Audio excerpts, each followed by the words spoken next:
Hello children, how are you? Fine. Now this is our last topic in this lesson. इस lesson में हम लोगों का ये लास्ट टॉपिक है और इसके बाद में फिर हम लोग अगला चैप्टर स्टार्ट करेंगे. Okay, so see here first. Now this is the last sum of this exercise 4.3. इसका लास्ट सम है. Try to understand it.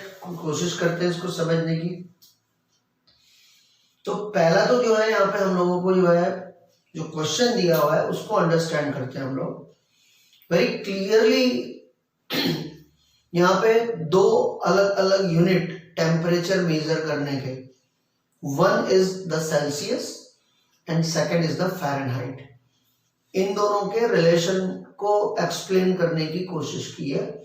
First thing is that you know very well countries like America, they measure the temperature in Fahrenheit. Okay, and countries like India, Britain and all, they measure the temperature in degree Celsius. So दोनों के बीच में certain fundamental फर्क होते हैं. जैसे कि एक example देता हूं मैं आप लोगों को. आप हमारे बॉडी का टेम्परेचर 36 डिग्री अप्रोक्सीमेट के आजू बाजू में होता है, जो फ़ारेनहाइट में 102 के आजू बाजू में आता है. कभी आप लोगों ने सुना होगा कि किसी को बुखार आ गया, डॉक्टर बोलता है कि इसको 4 जितना जो है बुखार है. 104 मतलब फ़ारेनहाइट में उतना होता है, क्योंकि अगर बॉडी का टेम्परेचर अगर 104 अगर इधर बढ़ जाए डिग्री सेल्सियस में तो आदमी तो ब्लास्ट ही हो जाएगा. समझ में आ रहा है कि नहीं आ रहा what I am trying to tell you? Is it clear? So let's try to understand this one. So here it is saying that in 8th sum, the countries like USA and Canada, temperature is measured in Fahrenheit. Okay, whereas in countries like India, it is measured in degrees Celsius. Here is a linear equation that converts the Fahrenheit into Celsius. So ये याद रखना, ये fix है. Fahrenheit F equal to 9/5 Celsius plus 32. अब ये आपको याद रखना है. इसके बिना आप इसको फ़ारेनहाइट को सेल्सियस में या सेल्सियस को फ़ारेनहाइट में कन्वर्ट नहीं कर पाओगे बच्चों. तो ये याद रखना है, Fahrenheit equal to 9/5 plus 9/5C plus 32. Now first question ये बोल रहा है draw the graph of the linear equation about the Celsius for x axis and Fahrenheit for y axis. उसके लिए मैंने स्ट्रक्चर तैयार कर दिया है. यहाँ पर मैं इसी क्वेश्चन की मदद से यहाँ पे ग्राफ भी ड्रॉ करूंगा. दूसरा इसने यहाँ पे बोला है, मैंने जो इसकी इंफॉर्मेशन यहाँ पे लिख दी, x axis represent the Celsius. ये x एक्सिस सेल्सियस रिप्रेजेंट कर रहा है and y axis represent the Fahrenheit. Okay, और स्केल हम लोगों ने 1 centimetre equal to 1 degree Celsius में भी फ़ारेनहाइट में भी दोनों में, यानी कि x axis and y axis दोनों में हम लोगों ने सेम रखा. ठीक है. Now come on second sum. First sum मैं जो है सेकंड, थर्ड, फोर्थ की मदद से ड्रॉ करूंगा. बस see the first sum, sorry second sum. First को हम लोग यहां पे करने वाला. This is first one. See second one. ये बोल रहा है if the temperature is 30 degree Celsius then what is the temperature in Fahrenheit? तो फ़ारेनहाइट में कितना होगा? So F equal to 9/5 into C plus 32. Okay, and how much it is saying? 30 degrees Celsius. So instead of Celsius you just substitute 30. So 9/5 into 30 plus 32. 5 6 जा 6 9 जा 54 plus 32. How much it is?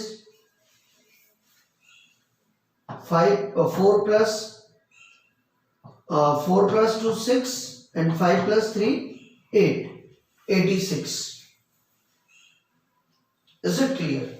So Fahrenheit is somewhere 86. Is it clear? Next question has asked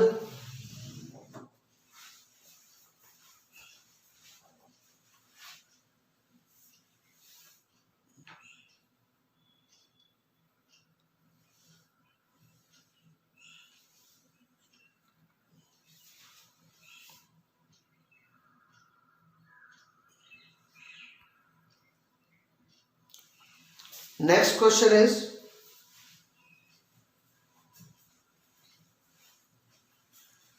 if temperature in Fahrenheit is 95, what is the temperature in Celsius? This is second one.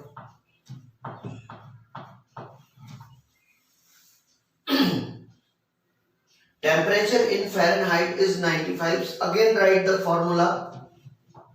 F equal to 9/5 into C plus 32.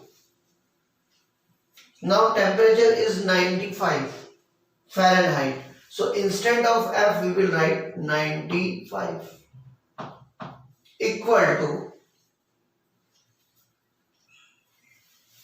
9C/5 plus 32. हम जब linear equation solve करते हैं तो plus को इधर shuffle कर सकते हैं. Okay, so 95 minus 32 equal to 9C/5. 5 में से 2 लेस करेंगे 3 will come. 9 में से 3 लेस करोगे 6 will come. 63. Okay, equal to 9C/5. Just do the cross multiply. So 63 into 5 equal to 9C. Therefore, C equal to 63 into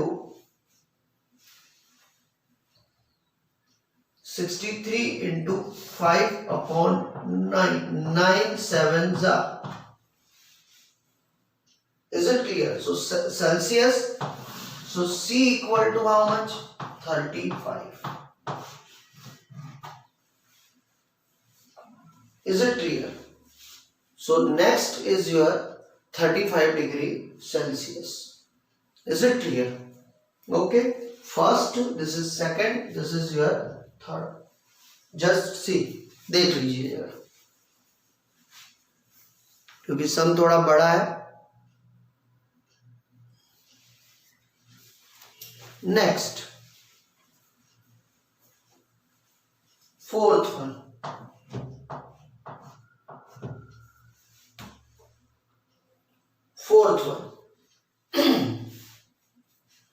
Okay, ये बोल रहा है यहां पर if the temperature is 0 degree Celsius, then what is the temperature in Fahrenheit? And if the temperature in 0 degree Fahrenheit, then what is the temperature in Celsius? Okay, यानी कि अगर मैं इसको ऐसे कर दूं यहां पे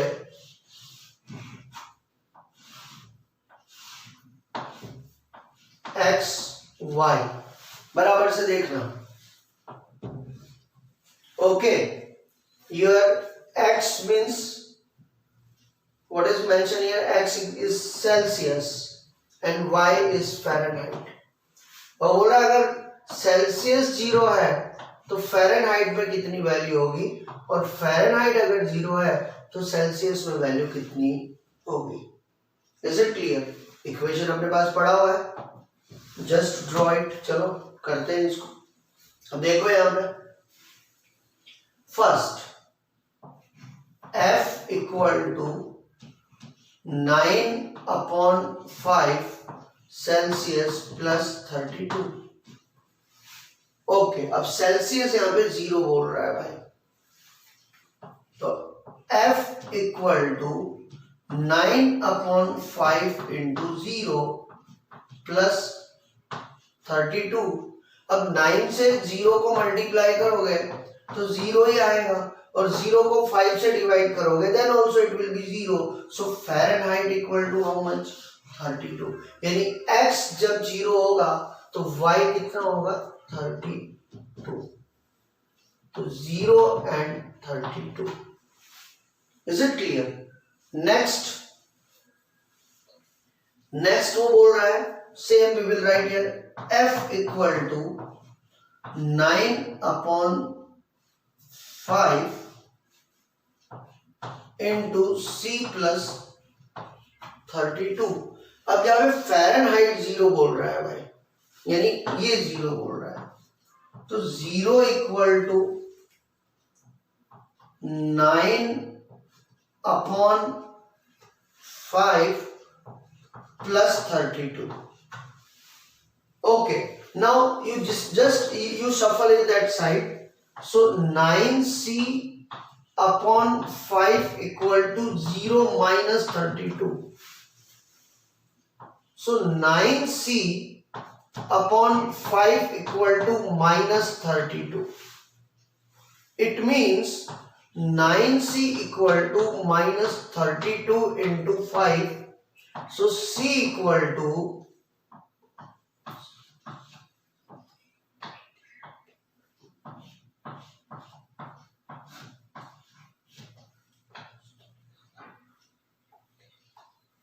minus 160/9. Just divide it.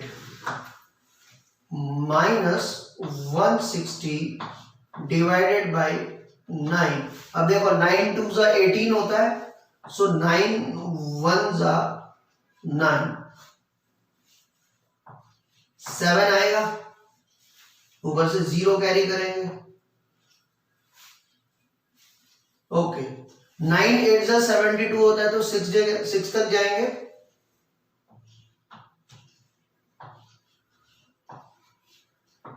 9 6 जा 54। ओके, oh sorry, 9 7 जा 63 तक जाएंगे। ओके, बिकॉज 8 जा 72 हो जाएगा।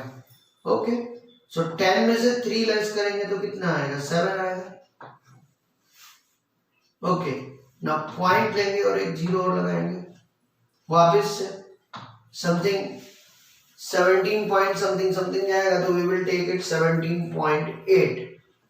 So Celsius equal to minus 17.8, यानी यहाँ पर 17.8 and that also negative, so minus 17.8 and 0. Is it clear? Now most crucial question, आप भी चकराओगे इसमें, क्योंकि कैसे ढूंढेंगे? It's a very challenging. If there is temperature which is numerically the same in both Fahrenheit and degree Celsius. तो मेरे पास तो यहाँ पे ग्राफ नहीं है, but if you will draw this graph, you will get the answer. But I will tell you. देखो, हमारे पास ये जो लास्ट इंफॉर्मेशन आई ना बच्चों, इसके हिसाब से अपन ग्राफ एक बार जरा ड्रॉ करके देखते हैं, इसलिए मैंने पहले इसको ड्रॉ नहीं किया था। See यहाँ x is 0. Okay.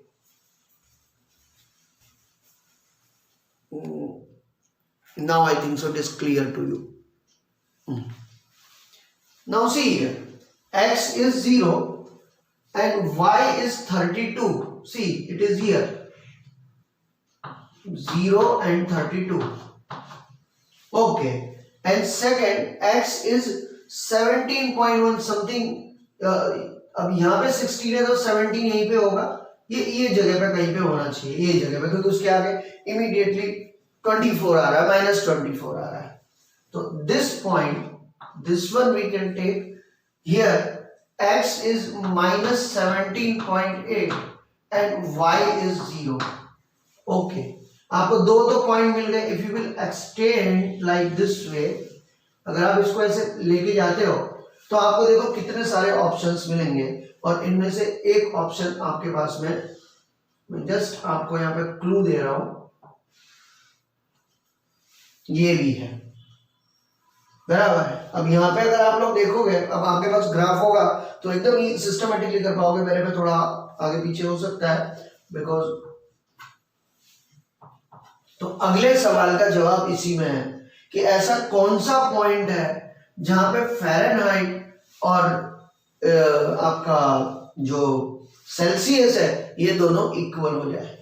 अब आप ये वैल्यू अगर आप रखते हो यहाँ पे x और y की, तो जो है वैल्यू सेम हो जाएगी, मतलब -40 पे, और मतलब फ़ारेनहाइट एंड डिग्री सेल्सियस दोनों सेम वैल्यू के रहेंगे। If you want to verify, just check it, एक कर भी देते हैं अब यहाँ पे, so you will get better way.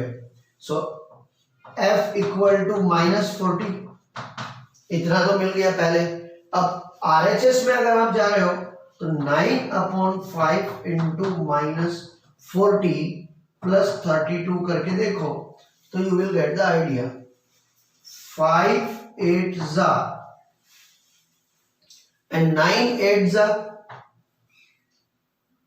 72 -72 plus 32, तो देखो 2 में से 2 गया 0, 7 में से 3 गया तो 4 -4, देखो left hand and right hand both are same, so that is the last answer.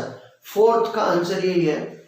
Okay, is there is temperature which is numerically the same in both? Yes, in -40 degree Celsius and Fahrenheit both will be the same, दोनों एक ही होंगे। Okay, now this is last 4.4 हम लोग यहाँ पे clear कर रहे हैं, and then your chapter will be over, आपका चैप्टर यहाँ पे खत्म हो जाएगा। Okay, so see it please. Now see children, 4.4 only 2 sums are there and very important sums are there. Question is there, give the geometric representation of y equal to 3 as an equation. Okay, you have to represent here y equal to 3. And second one, again it is saying give the geometric representation of 2x plus 9 equal to 0. Okay, and in both the conditions are same, that's why I have mentioned commonly in here, in one variable, in two variable. See children, doesn't matter whether you will solve by it one variable or two variable, you will get the same answer, कोई फर्क पड़ने वाला नहीं है। Okay, how to do that? Just I am showing you that. देखो यहाँ पे क्या बोला है इसने, y equal to 3, so हर एक ब्लॉक में आप यहाँ पे 3 लिखो। अब आपको x जो मन में आए वो लिखो, बिकॉज x की कोई वैल्यू दी हुई नहीं है। अगर आप इसको स्टैंडर्ड फॉर्म में लिखते हो तो क्या आएगा, 0x plus y equal to 3 ना, यही आएगा ना। अब आप x की कुछ भी वैल्यू रखो, 1 रखो, 2 रखो, 3 रखो, 4 रखो, इन each and every condition what will be the value, 0, तो उसका कोई मतलब नहीं रहता है। So here you can write any number, suppose I am writing 1 2 and 3। Okay, अब हम इसको जो है ग्राफिकल प्रेजेंट करते हैं। आपको इसको सॉल्व करने की भी जरूरत नहीं है, कुछ करने की जरूरत नहीं है। Now see, both are at positive, this is y axis, this is x axis. Okay, दिखाई दे रहा है आप लोगों को? ओके, ठीक है। So see here, now x is 1 and y is 3, means this one. Second, x is 2 and again y is 3, yani this one. And third, x is also 3, y is also 3. अब अगर आप इसका graph draw करोगे तो कैसे आएगा? Okay, and this is y equal to 3। हर एक कंडीशन में आप कुछ भी माइनस भी लोगे then also you will get. इसका मतलब ये हुआ कि अगर कोई भी y की वैल्यू अगर दी हुई है then that line is always parallel to x axis, वो हमेशा x एक्सिस को पैरेलल होगी। ये दिमाग में कोई भी वैल्यू दी हो, सपोज y इक्वल टू 5 बोला हो या -5 भी बोला होता था तो भी जो है ये नीचे की तरफ आती थी and parallel to x axis होती है। ये ध्यान में रखना। Now see the second one, what is given here? 2x plus 9 equal to 0. Let's solve it. कोई फर्क नहीं है, same situation. Okay, so you can write here 2x plus 9 equal to 0. So 2x equal to 0 minus 9. So 2x equal to minus 9. Therefore, x equal to minus 9 upon 2. Therefore, x equal to minus 4.5. This is okay. Now you get the value of x. आपको x की value मिल गई. Just draw the block again x, y and x and y. Now you can see y का तो कुछ value दिया नहीं. Suppose अगर इसको भी स्टैंडर्ड फॉर्म में लिखते थे तो ये क्या होता था? 2x plus 0y equal to -9। यानी बात तो वही होती थी फिर कि आप y में कोई भी वैल्यू रखो each and every condition answer will be 0। Okay, so here we are writing now x equal to -4.5 -4.5 अब आप x की को y की कोई भी वैल्यू ले लो, 1 ले लो, 2 ले लो, -2 ले लो। Okay, now I am showing you in that graph. वहां पे मैं आपको उसी में बता रहा हूँ। Second graph, another graph I am not drawing here. So -4.5, 1, -4.5, 2, -4.5, -2। Now you see -4.5 यानी कि x की तरफ है, यानी इधर 1, 2, 3, 4, 5 -1, -2, -3, -4 and -5। बाय नेचुरल -4.5 4 and 5 के बीच में यहाँ पे आएगा, ये पॉइंट पे आएगा। अब यहाँ पे आप देख लो जरा, -4.5 and 1 यानी यहाँ पे आया। दूसरा -4.5 and 2 यानी यहाँ पे आया। और तीसरा -4.5 and -2 यानी यहां पे आए। अब इसको अगर आप ज्वाइन करते हो तो this will be the line. Okay, ठीक है, यानी ईच एंड एवरी कंडीशन में कहां से पास होगी? एक्स एक्सिस में से पास होगी and parallel to y axis. यानी कि बच्चों in each and every condition this line it is parallel to y axis. ये लाइन वाई एक्सिस के पैरेलल होगी। ओके, और हमेशा इस तरह से ही पास ऑन होगी। Is it clear? So like this way we have completed this two. I have make in both the line in the same graph, but you have to make in the different graph. आपको अलग अलग graph paper में इसका इस्तेमाल करना है। And here we have completed our fourth chapter. Now next chapter is very interesting related to geometry. Okay, so many different concepts you will understand here. आपको समझ में आएंगे। Okay, and especially the Euclid concept of geometry and how it is related to modern one. Indian लोगों ने किस तरह से जो है ज्योमेट्री को अपने लाइफस्टाइल का एक पार्ट बनाया था, तो we will try to understand that. तो आप ऐसा बोल सकते हो this chapter it is historically and as well as mathematically, दोनों तरीके से आपके काम में आएगा। So many important concept जो आप लोग बार बार बोलते हो, the sum of the angle of the triangle is 180 degree। तो क्या सच में 180 डिग्री होता है या उससे ज्यादा या कम में भी होता है? What conditions are applied on that? That different concept we will try to understand in next lecture. Okay. And जब ये आपको वीडियो आ रहा होगा उसके आगे पीछे ही कहीं पे टीचर्स डे आ रहा होगा बच्चों. एवरी ईयर हम लोग टीचर्स डे स्कूल में बहुत ज़बरदस्त तरीके से सेलिब्रेट करते हैं. 9th स्टैंडर्ड में उन सबको मौका मिलता है, उन बच्चों को मौका मिलता है कि आप भी एक दिन टीचर बने और आप देखें कि what kind of difficulty teacher has face in their life. पढ़ाना इतना आसान नहीं है. जब हम आप लोगों के फ्रंट में आके खड़े होते हैं तो जितनी देर खड़े होते हैं उससे 3 टाइम ज़्यादा हम लोगों को खुद को तैयारी करनी पड़ती है. Then only we are able to stand front of you. It is not that much easy. ऐसा नहीं है कि घर से उठ के आ गए और आप लोगों को पढ़ा दिया. It is not so. ऐसा नहीं होता है. जो लोग टीचर बने होंगे शायद इस साल भी, उन लोगों से उनके व्यूज़ अगर आप देखोगे तो आप लोगों को समझ में आएगा. It is really very challenging. कितना जो है कंटेंट तैयार करना पड़ता है तब जाके आप कोई एक चीज़ को प्रेजेंट कर पाते हो. अगर आप लोग यहाँ पे हमारे बोर्ड में भी अगर अभी प्रेजेंटेशन देख रहे हो बच्चों यहाँ पे, तो इतना मेहनत हर एक टीचर करता है जिसकी कोई हद नहीं. आपका एक वीडियो बनाने के लिए हम लोग 15 मिनट में आपका एक वीडियो बन के तैयार होता है, लेकिन उस 15 मिनट के पीछे 2-2, 3-3 घंटे की तपस्या होती है बच्चों. बिकॉज हर एक कंटेंट दिमाग में रखना पड़ता है, क्योंकि यहाँ पे रिकट नहीं होता. हमारे यहाँ पे हम सिर्फ सीधा सीधा लाइव जाते हैं आपके साथ में, और कुछ भूल हो जाती है that also we have to face.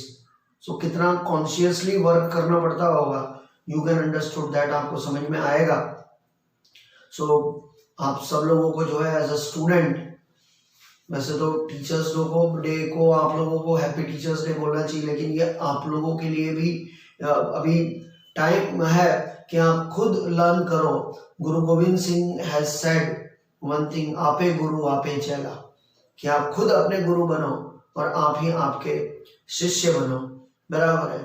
तो आपको जो है गुरु की जरूरत नहीं पड़ेगी, लेकिन जिंदगी में जो है गुरु की तो भैया जरूरत पड़ती ही है. बिना गुरु के जो है कोई भी आगे नहीं बढ़ पाता है. अर्जुन को भी लास्ट में कृष्ण के आगे झुकना पड़ा था और बोलना पड़ा था शिष्यस्ते हम, कि मैं आपका जो है शिष्य हूँ.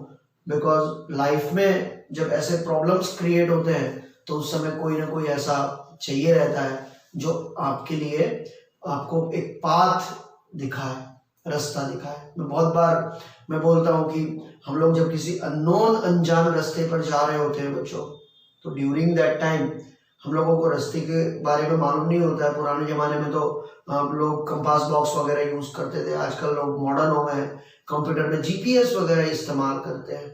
ओके. तो बेसिकली द मीनिंग जीपीएस की कहाँ जरूरत पड़ती है? Where place is unknown, you need some guide to show you the path. Okay. तो वहां पर जो है जीपीएस की जरूरत पड़ती है. But what is the meaning of GPS? Global positioning system? No. मैं हमेशा बोलता हूँ it is a Guru positioning system. बराबर. जब आपकी जिंदगी में कोई प्रॉब्लम आती है तो वहां पे आपको गुरु रास्ता दिखाता है, और नोबडी विल बी एलिमिनेट और सब्स्टिट्यूट द गुरु. कोई उसको अलग नहीं. आप लोग खुद इस समय रियलाइज कर सकते हो. आप क्लास में बैठ के पढ़ने में आपको जो एक आनंद, एक मजा, एक अलग ही अनुभूति होती थी, क्या वो ये इस तरह से पढ़ाई करने में आ रही है? नहीं. कोई कुछ नहीं, मजा नहीं आ रहा होगा. वो आप खुद भी रियलाइज करते होंगे. सो टीचर्स डे में आप लोगों को इतना ही कहना है कि अपने गुरुओं का सम्मान करना सीखे, उनके लिए कृतज्ञता व्यक्त करें. वो आपसे और कोई एक्सपेक्टेशन नहीं रखते हैं. वो आपसे इतनी एक्सपेक्टेशन रखते हैं कि आप जो वो बता रहे हैं उस पाथ पर चले, ताकि आपको लाइफ में सक्सेस मिले. जीवन में जो 2 ही लोग हारना पसंद करते हैं, बाकी कोई हारना पसंद नहीं करता है. एक पिता अपने बच्चे से हारना पसंद करता है, और दूसरा जो है गुरु अपने शिष्य से हारना पसंद करता है. वो कभी जो है क्या कहते हैं, ये नहीं सोचता है कि मैं जो है मेरा चेला मुझसे दबके रहे, मुझसे कम रहे. वो हमेशा यही सोचता मेरा चेला जो है मुझसे आगे जाए, मुझसे आगे बढ़े। ये 2 ही लोग हैं, बाकी सब आपके पुल लैग करने वाले होंगे। हाँ, इवन आपका सगा भाई भी, ये फैक्ट है ये। लेकिन ये 2 लोग हमेशा सोचेंगे कि आप उनसे आगे बढ़ो, आप उनको जिंदगी में हरा दो, तो दे मेक हैप्पी देमसेल्फ। आप लोगों ने महाभारत में देखा भी होगा कि गुरु द्रोणाचार्य बोलते हैं कि जब मेरी तरफ बाण चलाना हो तो बेटा डरना नहीं, घबराना नहीं, क्योंकि वो बाण जो है ये बताएंगे कि मैंने तुझे कैसी ट्रेनिंग दी है। तो आप जब लाइफ पाथ पे आगे बढ़ो तो अपने गुरुओं को भूलना नहीं। यही आज का मैसेज है। And with this message, this chapter also we are completing, and next chapter we will start. Okay, bye, see you.